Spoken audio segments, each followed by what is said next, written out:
آج سے تقریباً 1400 برس پہلے تمیماری جو کہ ایک نصرانی شخص تھا 30 لوگوں کے ساتھ ایک بحری بیڑے میں سوار ہوا۔ جیسے ہی اس نے سمندر میں پاؤں رکھا سمندری طوفان نے اسے آ لیا، یہاں تک کہ سمندری لہریں ان سب کو مہینے بھر تک ادھر ادھر پٹکتی رہیں۔ آخر کار وہ ایک جزیرے کے کنارے سے جا لگے۔ وہ بیڑے کی چھوٹی کشتیوں میں سوار ہوئے اور جزیرے کے اندر داخل ہو گئے۔ جزیرے کے اندر داخل ہوتے ہی انہیں گھنے اور موٹے بالوں والا ایک جاندار ملا۔ اس کے وجود پر بالوں کی اس قدر کثرت تھی کہ اس کے آگے اور پیچھے کا پتہ ہی نہیں چل رہا تھا۔ انہوں نے ہمت کر کے اس سے پوچھا کہ تم کون ہو اور ہم سے کیا چاہتے ہو؟ اس نے جواب دیا کہ میں جساسہ ہوں۔ جساسہ نے ایک عمارت کی طرف اشارہ کیا اور ان سے کہا کہ تم لوگ اس عمارت کی طرف چلو اور اس کے اندر موجود شخص سے جا ملو، وہ تمہاری خبروں کا شدید منتظر ہے۔ لہٰذا وہ آگے بڑھے اور اس عمارت کے اندر داخل ہو گئے۔ عمارت کے اندر داخل ہوتے ہیں تو وہ کیا دیکھتے ہیں کہ ایک نہایت عظیم الخلقت انسان لوہے کی زنجیروں سے جکڑا ہوا ہے۔ اس کے ہاتھ اس کی گردن کے ساتھ بندھے ہوئے تھے، جبکہ اس کے گھٹنوں سے لے کر ٹخنوں تک کا حصہ شدید سخت زنجیروں کے ساتھ جکڑا ہوا تھا۔ وہ اسے دیکھتے ہی ڈر گئے اور اس سے کہنے لگے کہ اے شخص، تیری خرابی ہو، تو ہے کون؟ جس پر اس نے جواب دیا کہ تم لوگوں کو مجھے جاننے کا موقع تو مل ہی گیا ہے، لہٰذا تم پہلے بتاؤ کہ تم لوگ کون ہو؟ جس پر انہوں نے جواب دیا کہ ہم عرب کے لوگ ہیں۔ ہم سمندری سفر پر نکلے تھے، لیکن سمندری طوفان کے باعث موجوں نے ہمارا ساتھ نہ دیا اور ہمیں اس جزیرے پر پہنچا دیا۔ جب ہم اس جزیرے پر پہنچے تو ایک جاندار سے ملاقات ہوئی۔ اس کے چہرے پر اور جسم پر بالوں کی کثرت کے باعث اس کے آگے پیچھے کا پتہ نہیں چل رہا تھا۔ جب ہم نے اس سے اس کے بارے میں دریافت کیا تو اس نے ہمیں تمہارے بارے میں بتایا۔ یہ سن کر وہ کہنے لگا کہ مجھے بس تم سے کچھ معلومات چاہیے، مجھے بتاؤ کہ کیا بیسان کی کھجوریں پھل دے رہی ہیں؟ جس پر انہوں نے ہاں کا جواب دیا۔ وہ کہنے لگا کہ بہت جلد یہ کھجوریں پھل دینا بند کر دیں گی۔ اس نے مزید دریافت کیا کہ مجھے بحیرہ طبریہ کے بارے میں بتاؤ، کیا اس میں پانی موجود ہے؟ جس پر وہ لوگ کہنے لگے کہ ہاں، اس میں تو بہت پانی ہے۔ جس پہ اس نے کہا کہ بہت جلد یہ پانی گہرائی میں چلا جائے گا۔ پھر وہ پوچھنے لگا کہ مجھے زغر کے چشمے کے بارے میں بتاؤ، کیا اس چشمے کے اندر پانی موجود ہے اور اس کے ارد گرد رہنے والے باشندے اسے کھیتی باڑی کے لیے استعمال کرتے ہیں؟ جس پر وہ لوگ کہنے لگے کہ ہاں، اس میں تو بہت پانی ہے اور لوگ اس پانی کو کھیتی باڑی کے لیے استعمال کرتے ہیں۔ پھر اس نے کہا کہ مجھے امیوں یعنی عربوں کے نبی کے بارے میں بتاؤ۔ جس پر انہوں نے جواب دیا کہ وہ مکہ سے ہجرت کر کے مدینہ آ گئے تھے۔ تو اس شخص نے کہا کہ کیا عربوں نے ان سے جنگیں لڑیں؟ جس کے جواب میں وہ کہنے لگے کہ جی ہاں۔ تو نبی کریم صلی اللہ علیہ وآلہ وسلم نے ان کے ساتھ کیا کیا؟ جس پہ وہ کہنے لگے کہ نبی کریم صلی اللہ علیہ وآلہ وسلم اپنے ارد گرد کے تمام عربوں پر غالب آ گئے ہیں اور عربوں نے ان کی اطاعت شروع کر دی ہے۔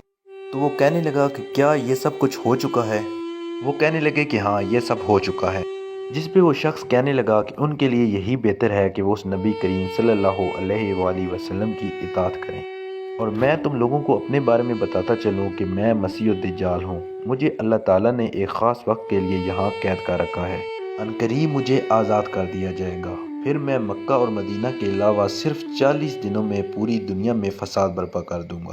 ان دونوں شہروں کا داخلہ میرے لیے حرام ہوگا۔ اس واقعے کے بعد جب تمیمداری عرب پہنچا تو حضور اکرم صلی اللہ علیہ وآلہ وسلم کی خدمت میں حاضر ہوا اور اسلام قبول کر لیا، اور اپنے ساتھ پیش آنے والے واقعے کو حرف بحرف حضور اکرم صلی اللہ علیہ وآلہ وسلم سے بیان کیا۔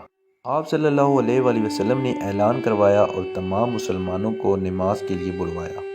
نماز کے بعد آپ صلی اللہ علیہ وآلہ وسلم نے مسلمانوں کو یہ واقعہ سنایا اور اپنا عصا مبارک زمین پر مارتے ہوئے 3 دفعہ فرمایا کہ یہ مدینہ ہے، خبردار، کیا میں نے تمہیں یہ باتیں بتائی نہ تھیں؟ جس پہ لوگوں نے جواب دیا کہ جی ہاں۔ مجھے تمیم کی بات اچھی لگی، کیونکہ یہ بات اس کے مطابق ہے جس کے متعلق میں نے تمہیں بتایا تھا، اور مکہ اور مدینہ کے متعلق جو میں نے تمہیں بتایا تھا۔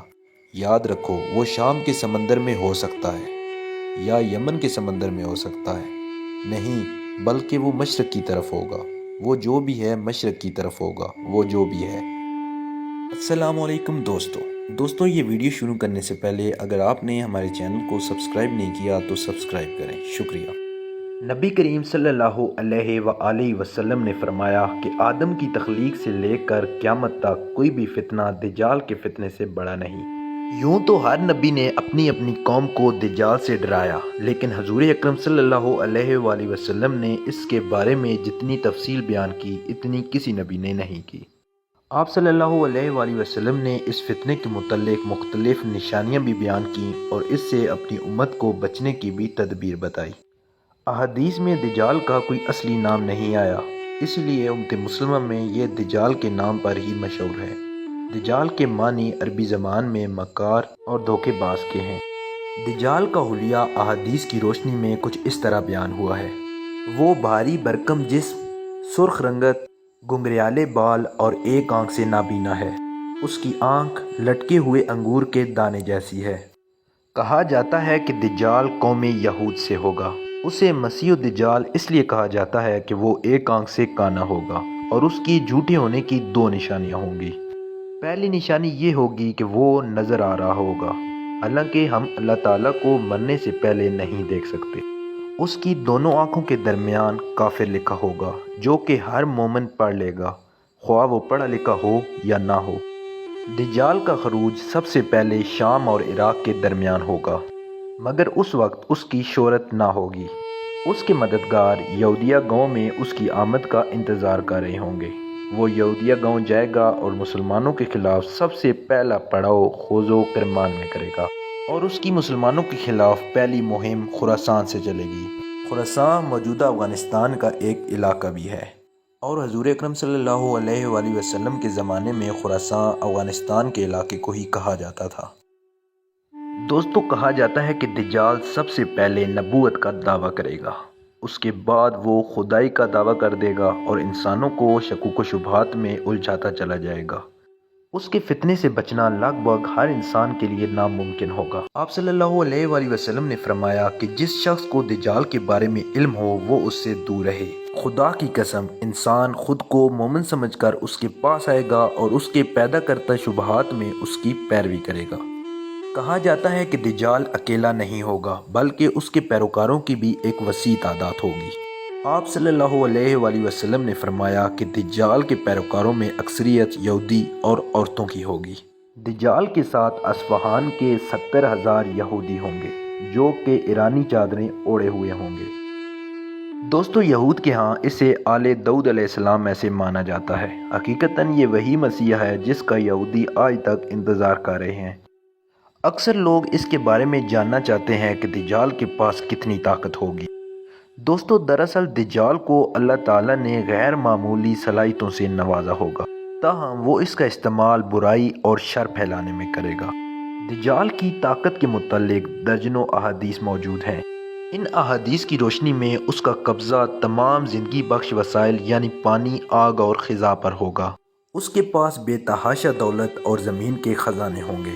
اللہ تعالیٰ نے اسے اس قدر طاقتیں دے رکھی ہوں گی کہ اس کی دسترس تمام قدرتی وسائل پر ہوگی۔ وہ بادلوں کو حکم دے گا تو بارش ہونے لگے گی، اور جب زمین کو حکم دے گا تو زمین خوب غلہ اگلے گی، اور جہاں وہ چاہے گا خشکی اور بھوک انسانوں کو آ لے گی۔ وہ زمین پر اس طرح چلے گا جس طرح بادل ہوا کو اڑا لے جاتے ہیں۔ وہ جس گدھے پر سوار ہوگا اس کے کانوں کے درمیان 40 ہاتھوں کا فاصلہ ہوگا۔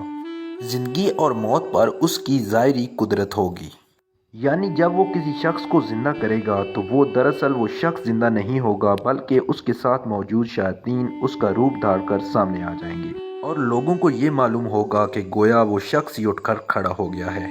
احادیث میں آتا ہے کہ دجال ایک بدو کو کہے گا کہ اگر میں تمہارے ماں باپ کو دوبارہ زندہ کر دوں تو کیا تم مجھ پر ایمان لے آؤ گے؟ جس کا وہ بدو ہاں میں جواب دے گا۔ لہٰذا دجال کے ساتھ موجود شیاطین میں سے 2 اس کے ماں باپ کا روپ دھاڑیں گے اور اسے حکم دیں گے کہ بیٹا اس خدا کی پیروی کرو۔ وہ ایک دیہاتی کو کہے گا کہ اگر میں تمہارا اونٹ زندہ کر دوں تو کیا تم مجھ پہ ایمان لے آؤ گے؟ دیہاتی کہے گا ہاں، تو اس کے ساتھ موجود شیاطین اس کے اونٹ کا روپ دھاڑ لیں گے۔ احادیث کی روشنی میں آتا ہے کہ دجال کی جس علاقے میں تکذیب کی جائے گی، یعنی لوگ اسے ماننے سے انکار کر دیں گے، تو اس علاقے کے تمام مویشی مر جائیں گے۔